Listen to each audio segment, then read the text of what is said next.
Hello students, welcome to our channel.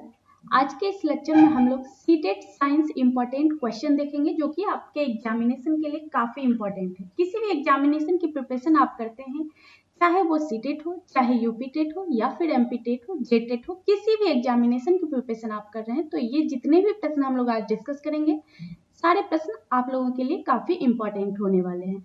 तो आइए हम लोग डिस्कस करते हैं।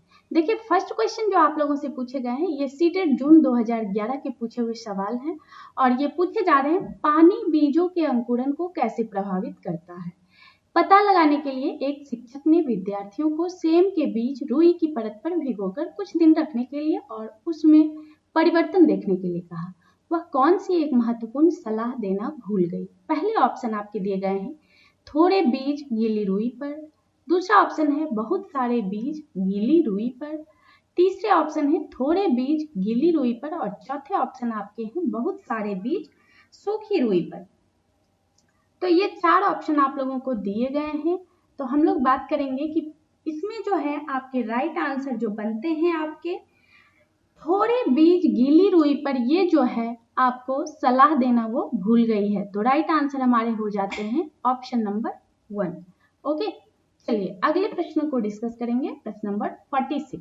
सारे प्रश्न आपके सीटेट में पूछे गए सवाल ही हैं, तो इसमें कहीं किसी तरह का कोई कंफ्यूजन होने की बात नहीं है।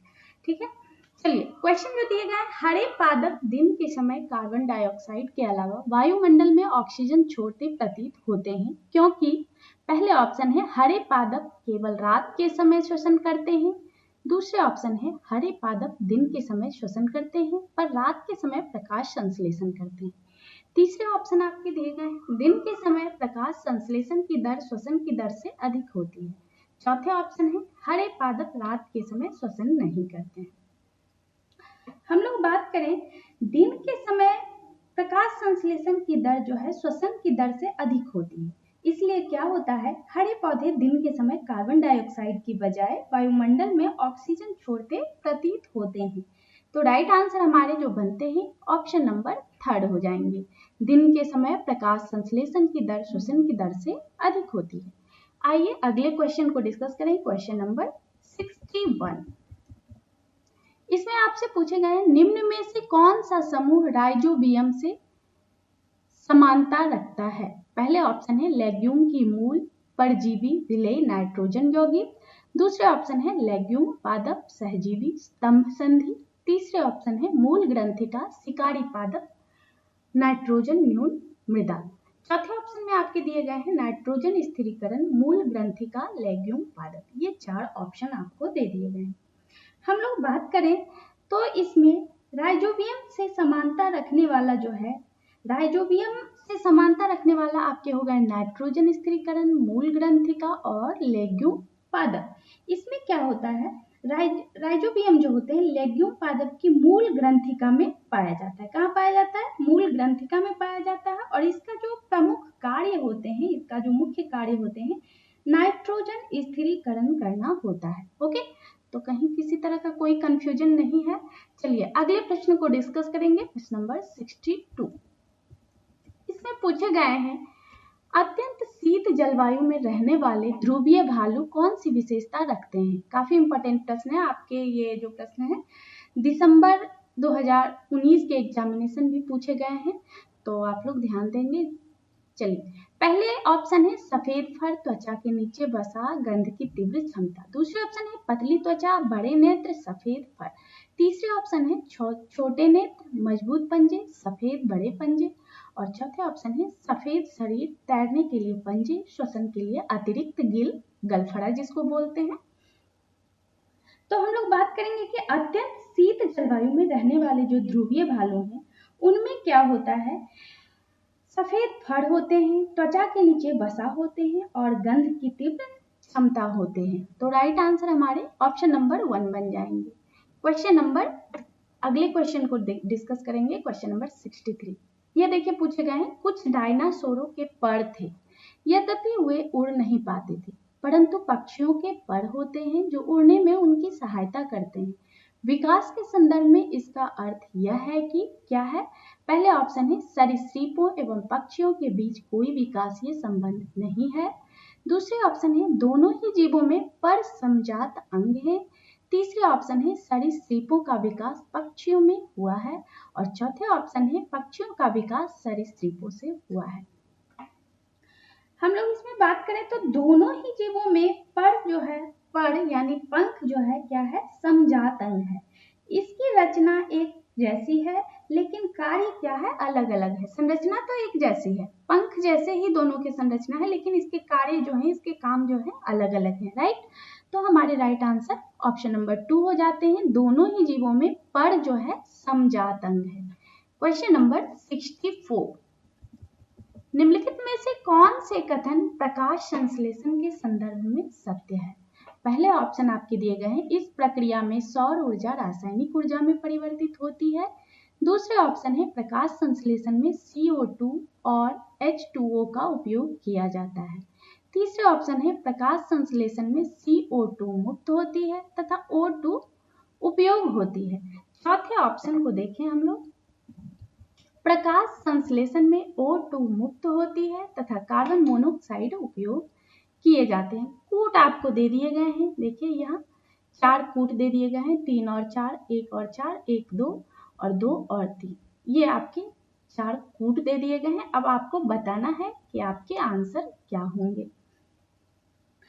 तो यहाँ हम लोग अगर बात करें तो प्रकाश संश्लेषण क्या है? प्रकाश संश्लेषण जो है एक जैव रासायनिक यानी बायोकेमिकल प्रोसेस आप उसको कर सकते हैं, हिंदी में आप उसको जैव रासायनिक क्रिया कह सकते हैं, जिससे पौधे के हरे भाग सौर ऊर्जा को ग्रहण कर लेते हैं और वायुमंडल से जो होते हैं क्या लेते हैं, CO2 लेते हैं, मृदा से शोषित करते हैं जल को और उसके द्वारा कार्बोहाइड्रेट का संश्लेषण करते हैं और ऑक्सीजन को बाय प्रोडक्ट के रूप में बाहर निकालते हैं। बाय प्रोडक्ट को आप हिंदी में सह उत्पाद कह सकते हैं। तो इसमें हमारे राइट आंसर जो बनते हैं आपके ऑप्शन नंबर 3 हो जाते हैं। ठीक है, सॉरी यहाँ देखिए थोड़ा सा उल्टा है, प्रकाश संश्लेषण में CO2 नहीं यहाँ होंगे, यहाँ O2 हो जाएंगे। O2 मुक्त होता है तथा CO2 उपयोग में लाए जाते हैं। ठीक है, यहाँ CO2 हो जाएंगे। थोड़ा सा ये आपका जो ऑप्शन है गलत दिया गया है। राइट, तो चलिए ये गलत आपके हो गए हैं और 4th भी आपके गलत हैं। ठीक है, तो राइट आंसर हमारे क्या बन जाएंगे? राइट आंसर हमारे जो हो जाएंगे 2, प्रकाश संश्लेषण में CO2 तथा H2O का उपयोग किया जाता है, बिल्कुल राइट है। ठीक है, ये आपके गलत हैं, ये भी आपके गलत हैं और पहले ऑप्शन की ओर आते हैं। देखते हैं इस प्रक्रिया में सौर ऊर्जा रासायनिक ऊर्जा में परिवर्तित होती है, बिल्कुल राइट है। तो 1 और 2 हमारे जिस भी कूट में मिल रहे हैं वो हमारे राइट आंसर है, यानी ऑप्शन नंबर 3 हमारे राइट आंसर है। चलिए क्वेश्चन नंबर 70, टैडपोल के कायांतरण के लिए जल में निम्नलिखित में से किस तत्व की उपलब्धता आवश्यक है? 4 ऑप्शन आपको दिए गए हैं। राइट, तो टैडपोल के कायांतरण के लिए जल में क्या होता है, आयोडीन की जो उपलब्धता होते हैं वो काफी आवश्यक होते हैं। ये प्रश्न काफी इंपॉर्टेंट है, सीटेट जुलाई 2013 में भी पूछे गए हैं और फेब 2015 में भी पूछे गए हैं। तो आयोडीन हमारे राइट आंसर बनते हैं। 4 ऑप्शन है आपके, क्लोरीन, ब्रोमीन, सल्फर और आयोडीन। आयोडीन हमारे आंसर हुए, यानी ऑप्शन नंबर 4 हमारे राइट आंसर। चलिए अगले क्वेश्चन को डिस्कस करेंगे, क्वेश्चन नंबर 71, नीचे दिए गए कौन से पद किसी पुष्प के मादा भाग को संगठित करते हैं? तो आप लोग सभी को पता होगा कि मादा भाग को संगठित कर रहे हैं वर्तिकाग्र हो गए, अंडाशय एवं वर्तिका हो गए। राइट, हमारे राइट आंसर ऑप्शन नंबर 2। ये देखिए सीटेट जुलाई 2013 के पूछे हुए प्रश्न है। चलिए अगले क्वेश्चन को डिस्कस करेंगे, क्वेश्चन नंबर 74। इसमें आपसे पूछे जा रहे हैं अमीबा के पदार्थ किसमें सहायता करते हैं? किसमें? केवल गति देने में, गति देने एवं भोजन पकड़ने में, केवल भोजन का आभास कराने में, केवल भोजन पकड़ने में। हम लोग बात करें अमीबा की, तो अमीबा के पादाप जो होते हैं गति देने और भोजन पकड़ने दोनों में सहायता करते हैं। तो राइट आंसर ऑप्शन नंबर 2 बन जाते हैं, गति देने में भी और भोजन पकड़ने में भी। अमीबा का आपको याद होगा फिगर, इस तरीके से किसी भी शेप में आप डाल सकते हैं, ये जो होते हैं न्यूक्लियस होते हैं। ठीक है, तो ये आपके अमीबा के कुछ फिगर होते हैं, आप लोग बुक पढ़े होंगे, देखे ही होंगे। चलिए क्वेश्चन नंबर 75। यदि आप एक घास के पादप को खोदें और ध्यान से देखें तो इसकी जड़ एवं पत्तियां होगी। कैसी होगी? मूसला जड़ एवं समानांतर पर्णविन्यास। दूसरा ऑप्शन है मूसला जड़ एवं जालिकावत पर्णविन्यास। तीसरे ऑप्शन है तंतुमय जड़ एवं जालिकावत पर्णविन्यास।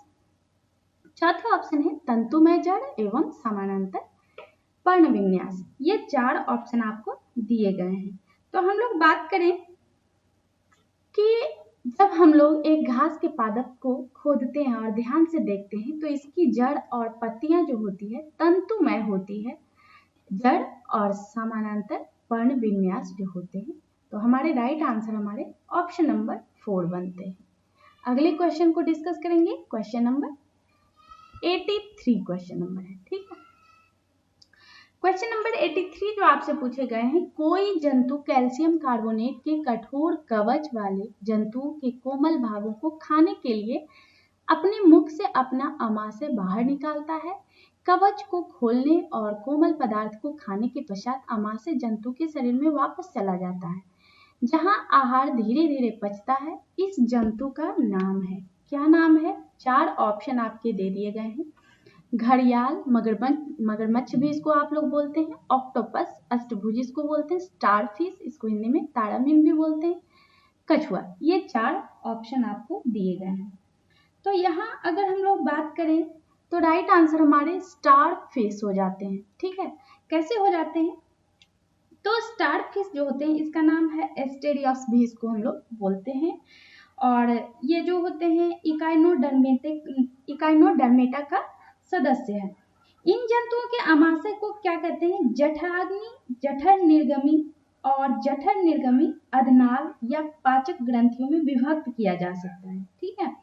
तारामीन जो होता है, या फिर इसको आप समुद्री तारा में भी कह सकते हैं, समुद्री मछली जो होते हैं समुद्री तारा मछली कह सकते हैं। ये अन्य कठोर कवच जिसको कहते हैं कैल्शियम कार्बोनेट से बने होते हैं।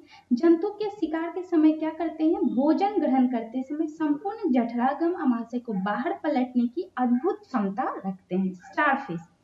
और यह जो होती है क्रिया शारीरिक पेशियों के संकुचन और प्रगुह्य तरल के दबाव के द्वारा संपन्न किया जाता है। कोमल पदार्थ को खाने या पोषण के पश्चात अमाशय को 5 जोड़ी आंकुचक कोशिकाओं द्वारा शरीर में वापस ले लेते हैं ये स्टारफिश, ठीक है। तो राइट आंसर हमारे ऑप्शन नंबर 4 हो जाएंगे। Question number 84। क्वेश्चन नंबर 84 जो आपसे पूछे गए हैं, नीचे कुछ जीव दिए गए हैं। कौन कौन से जीव दिए गए हैं? ईस्ट है, जोंक है, शैवाल है, खटमल है, अमरबेल है, जू है। अब इसमें पूछे गए हैं इसमें से परजीवियों में वर्गीकृत किए जाने वाले जीव कौन से हैं, ठीक है। तो अगर हम लोग बात करें कौन कौन से हैं, तो इसमें देखिए आप 4 ऑप्शन आपको दिए गए हैं, इसमें बात कीजिए जो भी आपको दिख रहे हैं परजीवी तो उसमें टिक कर सकते हैं, राइट। अब परजीवी की बात करें हम लोग तो ईस्ट क्या होता है? कवक जिसको कहते हैं, ईस्ट या कवक भी बोल सकते हैं, ये मृतोपजीवी होता है। और शैवाल स्वपोषी होते हैं, ठीक है। शैवाल क्या होते हैं? स्वपोषी होते हैं। खटमल, जू, जोंक ये सब क्या है? खटमल आपके हो गए, जू हो गए, जोंक हो गए, अमरबेल हो गए, ये सब क्या है? ये परजीवी हैं, राइट। ये क्या है? परजीवी हैं, और जो अपना भोजन और बाकी जो होते हैं जंतु या पादप से प्राप्त करते हैं, खुद ये अपना नहीं जनरेट करते हैं, ठीक है। ये जो है किसी भी अमरबेल है तो किसी पेड़ पर ये उगते हैं और उसी से पोषण अपना ग्रहण करते हैं। खटमल हो गए तो खटमल भी परजीवी हैं। जू देखिएगा किसी दूसरे जैसे कि मनुष्य हो जाए या फिर किसी भी जानवर के शरीर में होते हैं, बाल में होते हैं। जोंक हो गए, इसी तरह से ये जो है जोंक हो गए, खटमल, अमरबेल, जू ये सारे जो है परजीवी हो गए। तो क्या हो जाएंगे? 2, 3, 4, 6 जहां हमें मिल जाए वही हमारे राइट आंसर है। 2, 3, 4, 6 खटमल, जोंक, अमरबेल और जू। 2, 3, 4, 6 यहाँ हमें ऑप्शन नंबर 4 में दिख रहे हैं, तो राइट आंसर ऑप्शन नंबर 4 हो जाएंगे।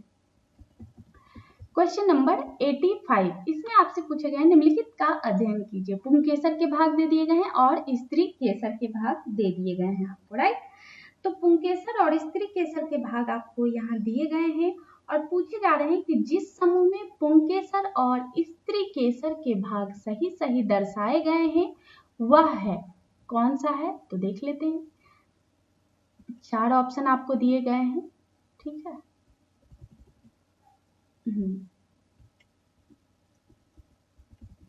ऑप्शन देख लीजिए और यहाँ देखिए।